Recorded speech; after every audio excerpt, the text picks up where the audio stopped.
सर्वेभ्यो नमो नमः। कक्षा में उपस्थित सभी सदस्यों का आदर सहित यथायोग्य अभिवादन एवं स्वागत है। सभी सदस्य अपने अपने इष्ट देव का ध्यान करें। माता गायत्री के मंत्रों का एक बार उच्चारण अवश्य कर ले। साथ ही अपने प्रेरणा के स्रोत एवं अपने गुरुजनों को भी अंतर्मन से अभिवादन कर ले।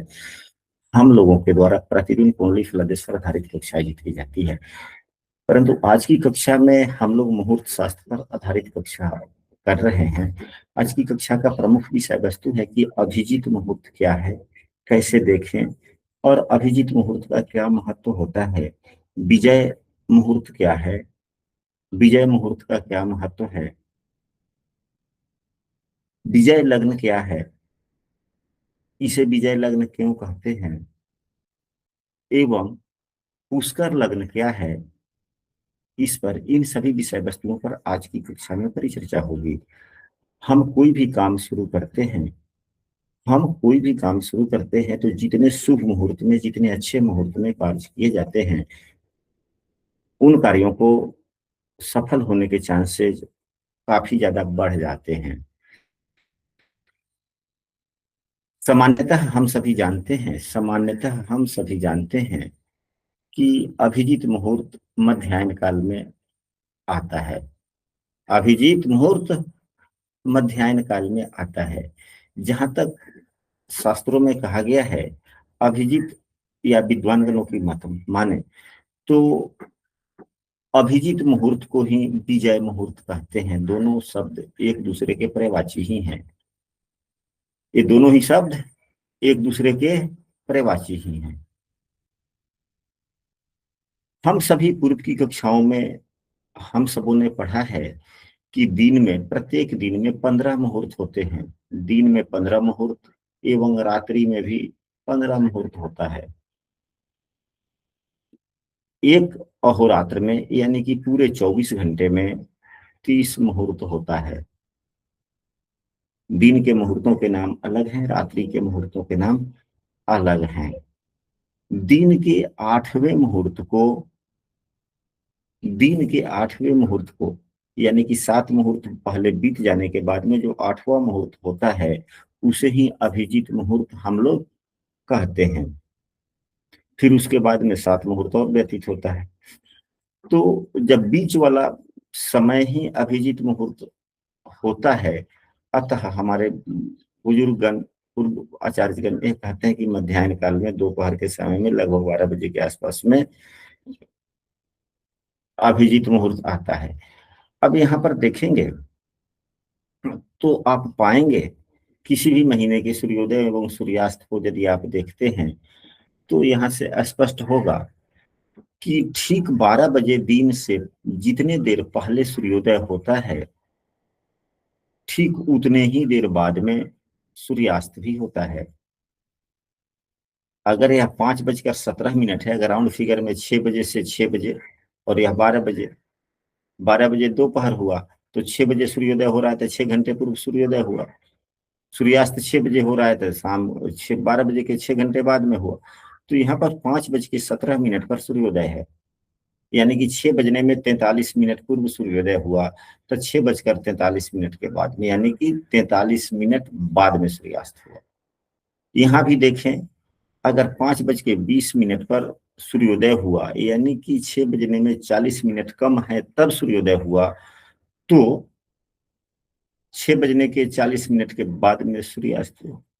यानी कि सूर्योदय 6 बजे से पहले जितना होता है उतने ही देर 6 बजे के बाद में सूर्यास्त होता है। अंतिम यहाँ भी देखें कि 5:22 पर सूर्योदय है, यानी कि 6 बजने में 38 मिनट कम है, तो यहाँ 6:38 बाद में सूर्यास्त हुआ। हम लोगों ने पंचांग के पन्नों का अवलोकन किया तो पाया कि मध्याह्न काल जो 12 बजे का समय होता है, उससे जितना देर पहले सूर्योदय होता है उतना ही देर बाद में सूर्यास्त होता है।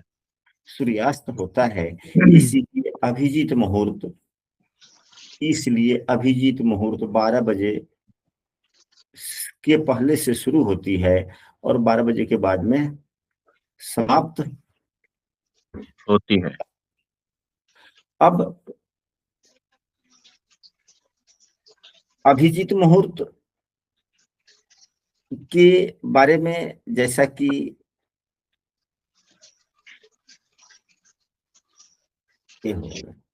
अभिजीत मुहूर्त में किए गए काम हमेशा सफल होते हैं, ऐसा पुस्तकों में भी वर्णित है एवं हमारे गुरुजन भी कहते हैं। चाहे कितने भी दोष किसी मुहूर्त में क्यों ना हो, परंतु अभिजीत मुहूर्त का समय समस्त दोषों का शमन कर देता है, ऐसा पुस्तकों में लिखा हुआ है। देखने को मिलता है। अब हम लोग किसी दिन पंचांग के सहारे यदि गणितीय गणना करते हैं तो हम लोग कैसे करें? हमें भी भगवत नाम संकीर्तन करना है 24 मिनट के लिए, 24 घंटे के लिए अखंड रामायण का पाठ करना है।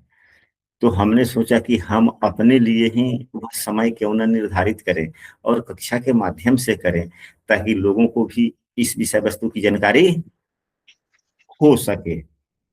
अब यहाँ पर आते हैं, जैसा कि पंचांग का पन्ना आप लोग देख रहे हैं, तो किसी भी एक दिन को तो निर्धारित करना ही होगा। तो जैसे उदाहरण स्वरूप हमें पूर्णिमा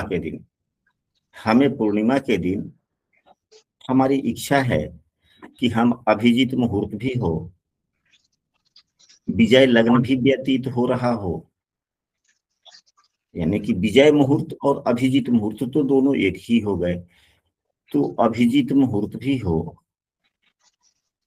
और विजय लग्न दूसरा होता है। विजय लग्न अभिजीत मुहूर्त के अलावे दूसरी बात है, विजय लग्न भी हो और इसी विजय लग्न में पुष्कर लग्न भी हो।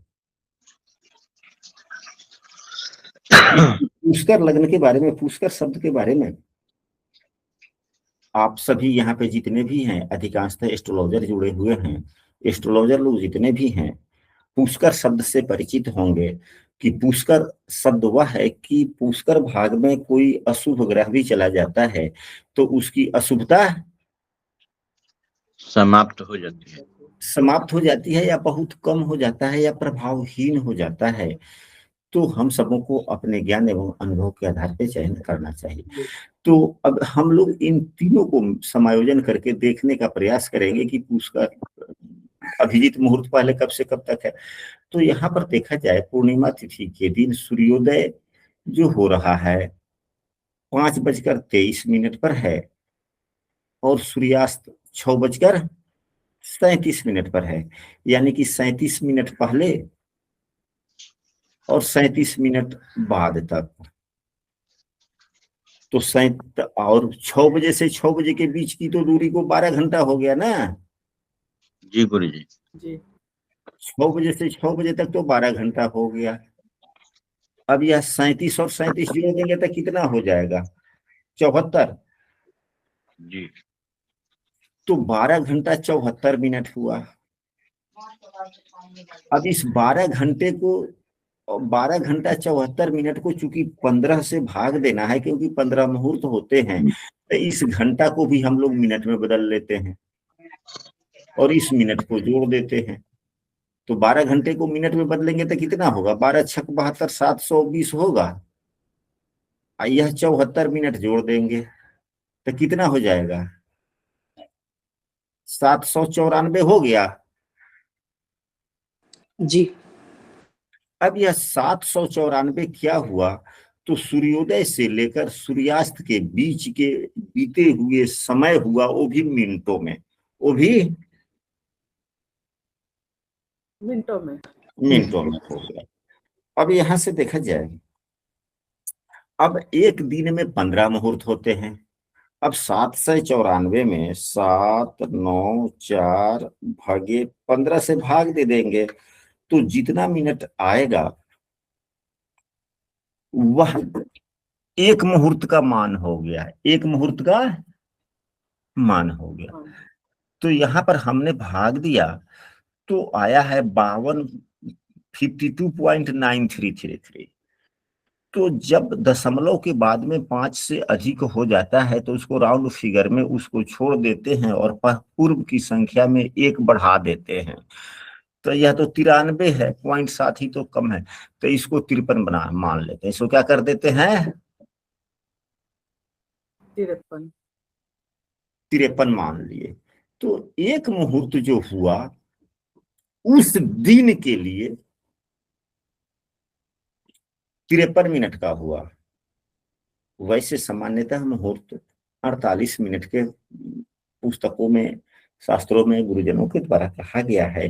तो वह एक आधारभूत सामान्य सी प्रक्रिया है कि 12 घंटे दिन 12 घंटे रात मानकर वह बातें बतलाई गई है या लिखी गई है। लेकिन जब आप गणितीय विधि में जाएंगे तो वहां यह भी लिखा हुआ है कि सूर्योदय से लेकर सूर्यास्त को दिन का समय माना जाता है, तो उसके मान में 15 से भाग दे। मुहूर्तों की दूरियां कभी छोटी भी हो सकती है, कभी बड़ी भी हो सकती है। तो यह 53 मिनट आया राउंड फिगर में। अब हम लोगों ने अभी कुछ क्षण पहले जो इसी पर जो चर्चा कर रहे थे, तो हम लोगों ने यह पाया था कि जो 15 मुहूर्त होते हैं दिन में, तो शुरू के 7 मुहूर्त छोड़कर जो 8वां मुहूर्त होता है वह अभिजीत मुहूर्त होता है। तो अब वह जो 53 मिनट आया, 53 में अगर हम लोग 7 से गुना करते हैं तो जितना मिनट आता है सूर्योदय के उतने मिनट के बाद में अभिजीत मुहूर्त शुरू होगा। तो इसमें हम लोग 7 से गुना कर देते हैं तो आता है 370। कितना आया? 300। मतलब 53 5 3 गुने 7 370। तो 370। अब सूर्योदय के 370 मिनट के बाद से अभिजीत मुहूर्त भोग करना शुरू कर देगा या शुरू हो जाएगा। तो सूर्योदय कितने बजे हुआ उस रोज? 5:23 पर हुआ। अब इसमें हम लोग 5:23 में कितने मिनट जोड़ देंगे? 370। तो यह कितने घंटे हैं?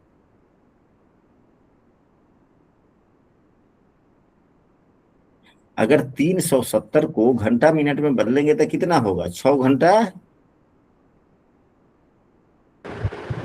10 मिनट 6 घंटा 10 मिनट हुआ। और इसमें सूर्योदय को समय को हम लोग जोड़ देंगे तो 5:23 है। तो 5:23 जोड़ देंगे, कितना हुआ? 3 3 6 5 11। तो 11:33 से अभिजीत मुहूर्त शुरू हो गया। कब से शुरू हुआ?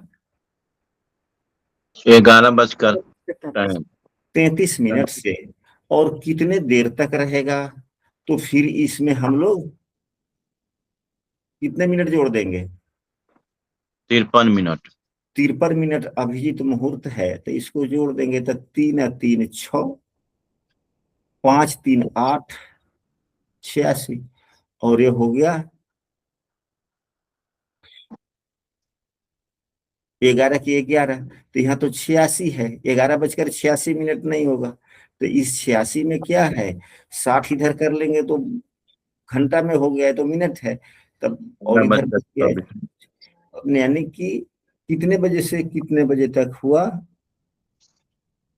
तो 11:33 से अभिजीत मुहूर्त का मान जो आया हम लोगों को उस रोज पूर्णिमा के दिन 11:33 से लेकर 12:26 तक अभिजीत मुहूर्त हम लोगों को मिला, या अभिजीत मुहूर्त या विजय मुहूर्त मिला। यह उत्तम हो गया। तो अभिजीत मुहूर्त क्या है, अभिजीत मुहूर्त कैसे निकाले, अभिजीत मुहूर्त कैसे समझें, ये हम लोगों ने समझा। अब यहाँ पर देखा जाए, मेरा घर मोतिहारी जिला में पड़ता है और यह पंचांग वाराणसी का है। यह पंचांग बनारस का है। वाराणसी का है। तो वाराणसी से हमारा घर लगभग 4 100 किलोमीटर पूरब है, 350-400 किलोमीटर। तो जितना पूरब आएंगे तो सूर्योदय पूरब पहले होगा, सूर्योदय। पहले होगा। और जितना वाराणसी से हम लोग पश्चिम में जाएंगे, पश्चिम में जाएंगे तो सूर्योदय थोड़ा देर से होगा। तो हमारे यहाँ अभिजीत मुहूर्त 11:33 के कुछ मिनट पहले से ही शुरू हो जाएगा। हमारे यहाँ तो चले सूर्योदय देखना पड़ेगा, स्थानीय सूर्योदय क्या है नहीं है, अगर क्लियर करने के लिए। तो इतना तो कम से कम समझे कि 5 मिनट पहले से ही शुरू हो जाएगा, और अभिजीत मुहूर्त 5 मिनट पहले समाप्त हो जाएगा। या निश्चित जानकारी के लिए स्थानीय सूर्योदय निकालिए, फिर वैसे कीजिए, लेकिन राउंड फिगर में आपने देख लेता है। तो अगर हम 5 मिनट पहले भी कर लेते हैं, नहीं 5 मिनट 3 मिनट पहले करते हैं, तो 11:30 बजे से कितने बजे से? 11:30 बजे से। और इधर भी 3 मिनट कम कर लेंगे, तब 12:22, 20 मिनट, 30 मिनट, यानी कि थोड़ा और पहले ही कर लेंगे, 12:20। हालांकि 12 बजे 3 मिनट कम के, इधर भी 3 मिनट कम करेंगे, 23। इस बीच में क्या हमें विजय लग्न मिल रहा है? अब विजय लग्न किसे कहते हैं? यदि कोई सदस्य को जानकारी हो कि विजय लग्न किसे कहते हैं, तो कृपया अपनी बात को रखें, क्योंकि यहाँ पर 1 2 3 4 5 6 6 7 आदमी लोग एस्ट्रोलॉजर ही हैं, जिसमें हमारे मॉनिटर साहब मिथिलेश पांडे जी भी अपने इलाके के जाने माने एस्ट्रोलॉजर हैं। तो हम ही बता देते हैं कि जब सूर्यदेव दिग्बली होते हैं, जिस लग्न में सूर्यदेव दिग्बली होते हैं, वह लग्न विजय लग्न कहा जाता है। परिभाषा यही है कि जब सूर्यदेव दिग्बली अवस्था में हो जिस लग्न में, वही लग्न विजय लग्न कहा जाता है। यानी दूसरे शब्दों में, सरल शब्दों में, जब सूर्यदेव जिस लग्न के 10वें भाव में आ जाए, वही लग्न क्या होता है? विजय लग्न होता है। विजय लग्न होता है। अब यहां से अब हम लोग देखेंगे कि पूर्णिमा तिथि यहां पर है। अब उस रोज सूर्योदय के समय, उसकी सरल कायदा है, देखिए सूर्योदय के समय सूर्यदेव किस राशि में है, हम लोग ये देख लेंगे, या उस रोज सूर्यदेव किस राशि में है। तो अब उस रोज सूर्यदेव, यहाँ पर सूर्य औद्योगिक स्पष्ट लिखा गया होता है पंचांग में। हमारे यहाँ ऋषिकेश या महावीर पंचांग इत्यादि चलता है, विश्व पंचांग चलता है, उसमें इसी प्रकार से लिखा गया है। अलग अलग क्षेत्रों के पंचांग में स्थानीय समय के अनुसार सूर्योदय के समय में सूर्यदेव का स्पष्ट क्या है, वह किस राशि में है, या उस रोज सूर्यदेव किस राशि में, या देख लेना है। तो यहाँ पर सूर्यदेव के लिए जो लिखा गया है 3 11 10 18, यह सूर्यदेव का स्पष्ट है उस रोज का। यानी कि उस रोज सूर्यदेव 3 राशि पार करके चौथी राशि में है, 3 राशि पार करके चौथी राशि में है। तो चौथी राशि, जब जिस लग्न के 10वें भाव में चौथी राशि होगा, वही विजय लग्न होगा, वही विजय लग्न होगा। तो अब आप लोग बोले कि उस रोज यदि वैसे गिनती आती है तो अच्छी बात है, नहीं तो हम लोग ऐसे भी देख सकते हैं। अब यहां पर कर्क राशि लिख देंगे, कर्क।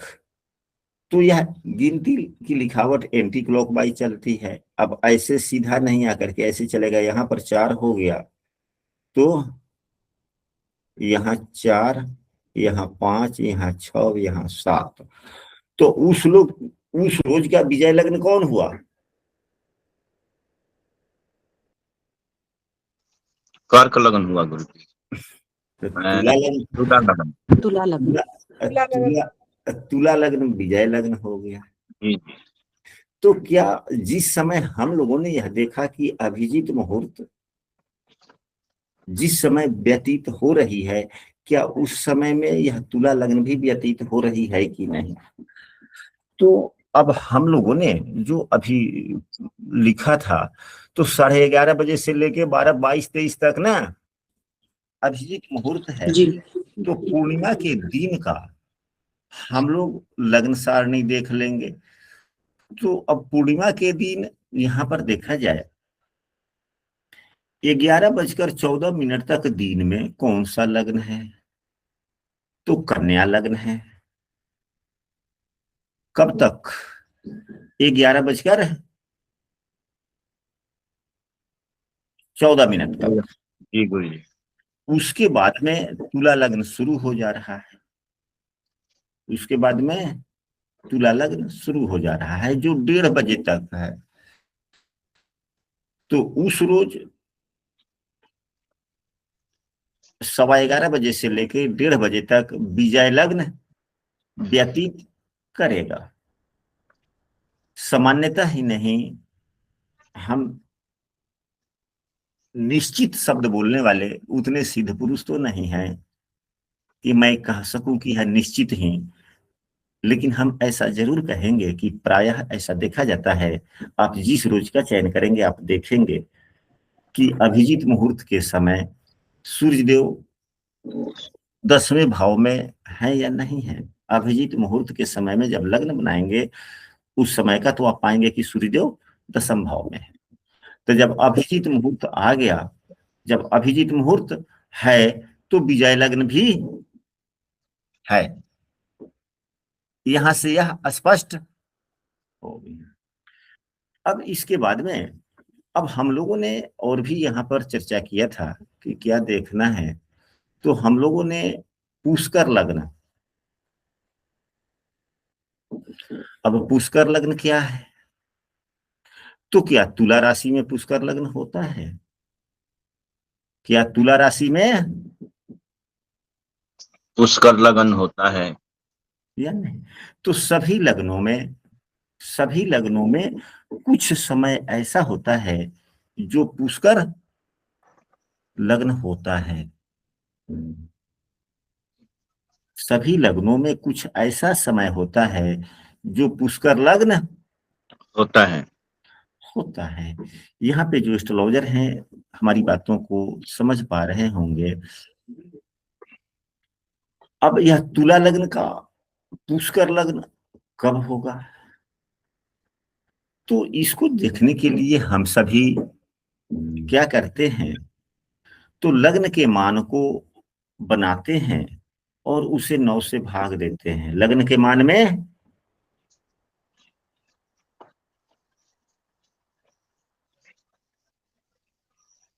कितना से भाग देते हैं? 9 से भाग देते हैं। यह सरल कायदा है। हमारी बातों को सुनकर जो एस्ट्रोलॉजर लोग हैं मन मन मुस्कुरा रहे होंगे कि सीधी बात को इसे आपने क्यों कहा। वैसे 9 भाग कर देंगे। तो अब यहाँ पर देखा जाए कि तुला लग्न कितना देर हो गया, यह 2.25 घंटे हुआ कि नहीं हुआ? जी गुरुजी। 11:14 को 11:15 मान ले और 1:30 है, तो कितना देर हुआ? 2.25 घंटे। जी। तो 2.25 घंटे को 9 भाग करेंगे, तो 2.25 घंटे को मिनट में बदलेंगे पहले। तो 2.25 घंटे को मिनट में बदलेंगे तो 2 घंटे का 120 मिनट और फिर 15 मिनट, यानी कि 135 मिनट। 135 में 9 से भाग देंगे। 135 में 9 से भाग देंगे। 1, 3, 5 भागे 9 बराबर 15 हुआ। 15 मिनट। यानी कि एक भाग का मान 15 मिनट हो गया। एक भाग का मान 15 मिनट। 15 मिनट हो गया। अब यह तुला लग्न है। तो तुला लग्न में तुला लग्न में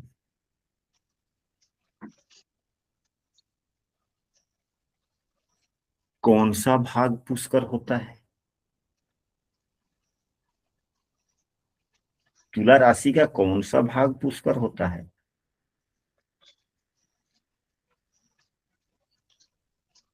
यदि किसी को मालूम है तो बोले।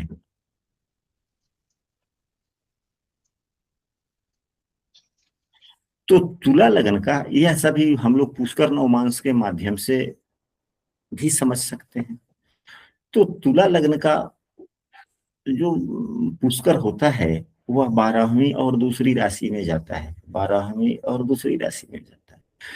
तुला लग्न का प्रथम भाग तुला राशि से ही शुरू होता है। तुला का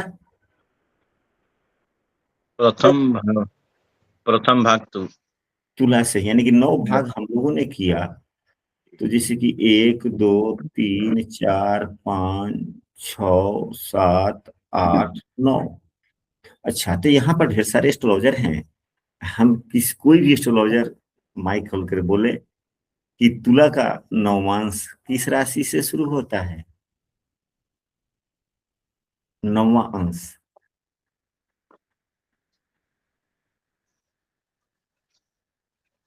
तुला से ही शुरू होता है।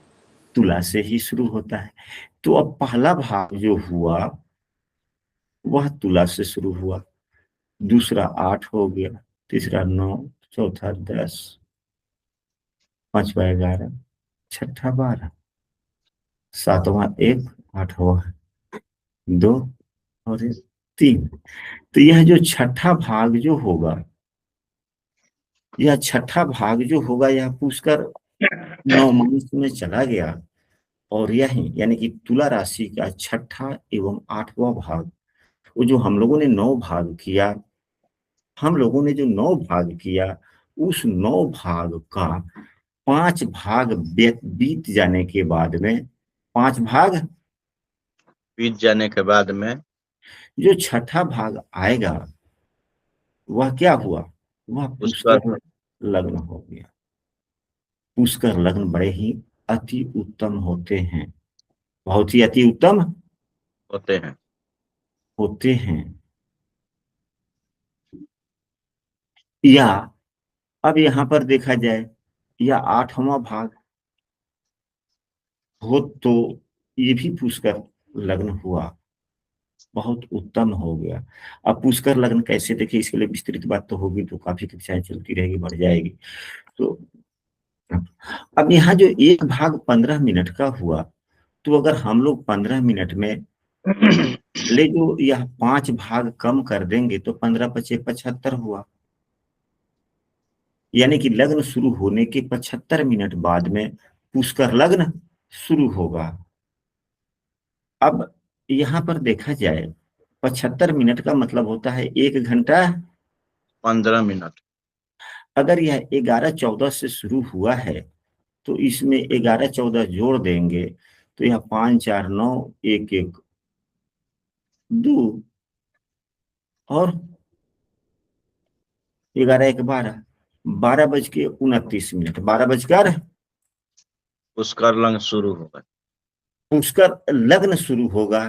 तब तक अभिजीत मुहूर्त समाप्त हो जाएगा, क्योंकि अभिजीत मुहूर्त में, अभिजीत मुहूर्त का मान हम लोगों ने कहां तक देखा था? 12-23 तक ही देखा था। जी गुरु जी। और उदाहरण स्वरूप हमारा जो घर है वाराणसी से कुछ पूर्व है, पहले है, तो सूर्योदय 2-4-5 मिनट पहले हो जाता है। तब तो अभिजीत मुहूर्त और पहले ही समाप्त हो जाएगा, या लग्न भी पहले 2-4-5 मिनट समाप्त हो जाएगा। तो उस रोज क्या संभव है कि अभिजीत मुहूर्त में पुष्कर लग्न मिलना क्या संभव है? नहीं गुरुजी। नहीं है। तो फिर और क्या किया जाए? और इसकी मजबूती के लिए, जब नहीं मिलना संभव हो, तो हम लोग लग्न की मजबूती कैसे, क्योंकि लग्न तो अब बदलेगा नहीं, क्योंकि अभिजीत मुहूर्त भी है, विजय लग्न भी है, लग्न तो बदल नहीं सकता, लग्न तो वही रहेगा, लग्न तो वही रहेगा। तो अब बतलाया जाए कि यह लग्न कितना अच्छा हो सकता है। लग्न के भी कई मान होते हैं, कई नवमांश होते हैं कि लग्नांश क्या है। तो वर्गोत्तम लग्न भी अच्छे माने जाते हैं, वर्गोत्तम लग्न भी। अच्छे माने जाते हैं। अब यहाँ पर आज संजय कुमार ओझा जी भी जुड़े हुए हैं, हमारे कक्षा के मुख्य उपाचार्य हैं, और कुछ बोल नहीं रहे हैं। बोलते तो थोड़ा सा, इतना पर भी नहीं बोले। मैं बोलना चाह रहा हूँ, अब बोलेंगे कुछ।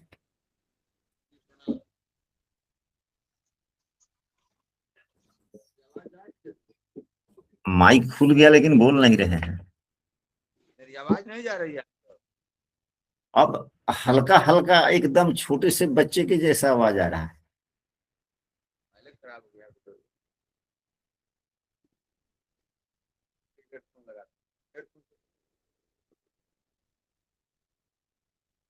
तो वर्गोत्तम लग्न भी उत्तम माने जाते हैं, वर्गोत्तम लग्न भी अच्छे माने जाते हैं। वर्गोत्तम लग्न भी अच्छे माने जाते हैं। या लग्नांश के स्वामी सुभग्रह हो तो भी अच्छे माने जाते हैं। लेकिन लग्नांश स्वामी सुभग्रह हो उससे भी अच्छा वर्गोत्तम लग्न माना जाता है। तो अब यह तुला लग्न होगी उस समय, दोपहर के समय में तुला लग्न होगी दोपहर के समय में। तो तुला का प्रथम नवमांश ही यानी कि शुरू के 15 मिनट ही वर्गोत्तम लग्न होगा। शुरू के 15 मिनट ही वर्गोत्तम होगा। वर्गोत्तम लग्न होगा। अब यह जो लग्न जो व्यतीत कर रहा है 11:15 बजे से, तो यदि वाराणसी से पूर्व हमारा घर है तो 4 मिनट पहले से ही अगर शुरू हो जा रहा है, 5 मिनट पहले से शुरू हो जा रहा है, तो 11:10 से ही शुरू हो जाएगा वर्गोत्तम लग्न। जो 15 मिनट चलेगा या 11:15 बजे से चलेगा तो 11:30 बजे तक चलेगा, 11:30 बजे तक चलेगा। चलेगा। तो जब 11:30 बजे तक चला और हम लोगों का यह अभिजीत मुहूर्त जो मिला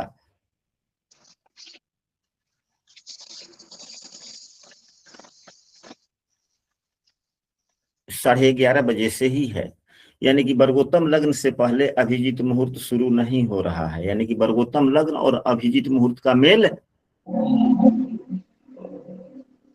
हो रहा है। नहीं हो रहा है ना। नहीं गुरुजी। नहीं, हाँ। नहीं हुआ तो फिर, और जब हम लोग लग्न का चाहते लग्न अच्छा है कि नहीं, तो उस रोज देखा जाए तुला लग्न में दसम भाव का यदि लग्न यही बना लिया जाए तो लग्न दसम भाव के स्वामी लग्न में है, अच्छे हैं। लग्न से छठे भाव में पापग्रह है, ठीक है। लग्न के 10वें भाव में सूर्यदेव है, यह भी ठीक है। लग्न के 10म भाव में उच्च के देवगुरु बृहस्पति है, यह भी ठीक है। लग्न के 9वें भाव में बुधदेव हैं स्वराशि के, यह भी उत्तम है। लग्न के 11वें भाव में सुभग्रह हैं, शुक्रदेव हैं, तो 11वें भाव में कोई भी ग्रह हो, लाभ भाव में ग्रह होना चाहिए, तो अच्छी बात है। यानी कि लग्न तो ठीक है। तो लग्नांश कौन हो, लग्नांश कौन हो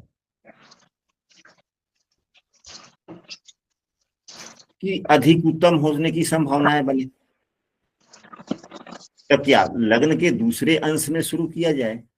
तो लग्न के दूसरे अंश के जो स्वामी हैं, यानी कि लग्नांश जब शुरू हो रहा है तो तुला से ही शुरू हो रहा है, तो दूसरे अंश के स्वामी मंगल देव हो गए, जो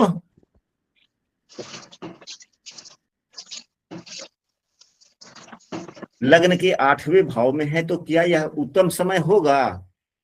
संजय कुमार ओझा जी, अब आप बोले, आपका बारी है।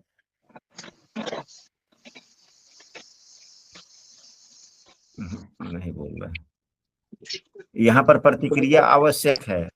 जी गुरुदेव प्रणाम। आशीर्वाद। अब आपका आवाज सुनाई दे रहा है। गुरुदेव ऐसे सुनाता है, अच्छे पर सुनाता है, ब्लूटूथ पर सुनाता है। अच्छा ठीक हुआ। तो कहने का मतलब लग्नांश लग्न के 8वें भाव में हो तो क्या यह उत्तम होगा? नहीं गुरुजी, होना तो नहीं चाहिए। जी शैला जी आठवें यदि भाव में तो गुरुदेव उत्तम नहीं होता है। उत्तम नहीं हुआ तो हम लोग पहले भाग में भी शुरू नहीं कर सकते। यदि अभिजीत मुहूर्त को लेना है तो प्रथम भाग को भी नहीं शुरू कर सकते, दूसरे भाग को भी हम लोग शुरू नहीं कर सकते। तो अब तीसरे भाग में हम लोग तीसरे भाग को देखें तो तीसरे भाग के जो स्वामी हैं वह देवगुरु बृहस्पति हैं और लग्न से 10वें भाव में उच्च के होकर बैठे हुए हैं। क्या यह तीसरा भाग जो होगा, तीसरा नवमांश जो लग्न का होगा, यह उत्तम हुआ कि नहीं हुआ? जी शैला जी आप भी अपनी बातों को रखें जरा सा एक वाक्य। जी गुरुजी। यह उत्तम हो गया। तो तीसरा लग्न जो बीतेगा यानी कि तीसरा लग्नांश जो बीतेगा वह कितने बजे से कितने बजे तक बीतेगा? तो हम लोगों ने घंटा मिनट पर बनाया था तो 15 मिनट आया था, तो 30 मिनट के बाद में अब 14 में 30 जोड़ देंगे तो कितना हो जाएगा? 11:14 में 30 मिनट जोड़ देंगे तो क्या आ जाएगा? 4 3 1 4 11 11:44। यानी कि 11:44 के बाद में हम लोग शुरू करते हैं। अगर हम शुरू करते हैं या हम लोग शुरू करने का प्रयास करते हैं 11:44 से लेके 12 बजे के पहले, या अगर हमारा वाराणसी का यह पंचांग है, वाराणसी के पंचांग के माध्यम से हम लोगों ने देखा तो वहां से हम लोग, हमारा घर थोड़ा पूरब पड़ता है तो यानी 5 मिनट पहले से लगन शुरू हो जाएगा। 5 मिनट पहले से तो 11:44 न मान के 11:40 भी ले सकते हैं। 11:40 से लेकर के 11:55 के बीच में ले सकते हैं।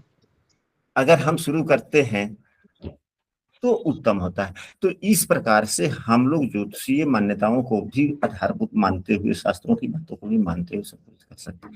तो क्या जो हम काम करने जा रहे हैं उस रोज की तिथि, वार, नक्षत्र इत्यादि ठीक है, तो विष्णु भगवान की पूजा करनी है। विष्णु भगवान का दिन भी है, बुध का दिन भी है। बुधवार जो है, बुध के स्वामी कौन होते हैं? विष्णु भगवान, बुध के देवता है जी विष्णु जी। विष्णु जी, और विष्णु जी का ही पूजा करना इसलिए उत्तम हो गया। तिथि भी जी। पूर्णिमा है, पूर्णा तिथि है, उत्तम है। और तीनों उत्तराषाढ़ा, तीनों उत्तरा शुभ नक्षत्र होता है। तो जब हम लोग शुरू कर रहे हैं तो हम तो 12 बजे से पहले शुरू करेंगे और दिन के 4:11 तक उत्तरा नक्षत्र है, उत्तराषाढ़ा। तो नक्षत्र भी अच्छा हो गया, दिन भी अच्छा हुआ, तिथि भी अच्छा हुआ, सब कुछ अच्छा हो गया। योग भी जी। प्रीति है, योग भी प्रीति है जो 49-55 तक है, यानी कि मध्य रात्रि के बाद तक है। सभी कुछ उत्तम हुआ कि नहीं हुआ? जी गुरुजी। तो आज की इस कक्षा में हम लोगों ने मुहूर्त कैसे बनाए, कैसे निकाले, इसको समझने का प्रयास किया। यदि आप लोगों को इस प्रकार की मुहूर्त की कक्षाएं अच्छी लगती है तो आप लोग अपने मित्रों को भी बोले, जोड़ने का प्रयास करें।